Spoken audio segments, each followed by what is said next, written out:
सुजावल शहर में मुख़्तलिफ़ हंधनि ते गंद कचिरे जा ढेर लॻी विया आहिनि। शहरियुनि में बीमारियूं पखिड़िजण लॻियूं।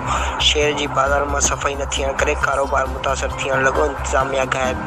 करोड़नि रुपयनि जी बजट रखंदड़ शहर सुजावल गंदगी जे ढेरनि मां अञा ताईं निकिरी न सघियो आहे।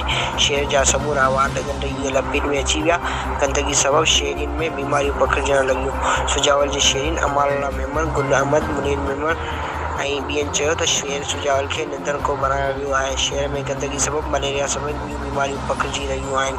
सुजावल शहर जा समूरा वार्ड ऐं कचे वारी आबादी में रहंदड़ माण्हू गंदगी में पंहिंजी ज़िंदगी गुज़ारे रहिया आहिनि। स्कूलनि ॾांहुं वेंदड़ रोडनि ते गंदगी सबबि ॿार रावता लंघे बि नथा सघनि। बाज़ारुनि में गंदगी हुअण करे कारोबार मुतासिर थी रहियो आहे। हुननि चयो त चीफ जस्टिस ऑफ पाकिस्तान समेत ॿ सवालनि खां मुतालबो था कयूं। शहर सुजावल में गंदगी जो नोटिस वठनि ऐं टाउन कमेटी सुजावल जे अंदरि करोड़ रुपयनि जी बजट जी जांच पड़ताल कनि त महवारी ईंदड़ किथे ख़र्च थी रही है। शहबाज मेमन, शायद न्यूज़ सुजावल। कोरोना वायरस हमें तो कुछ भी नहीं कर सकता है क्योंकि किचरे की वजह से मैं चीफ जस्टिस से अपील करता हूँ, खुदारा इससे नोटिस ले।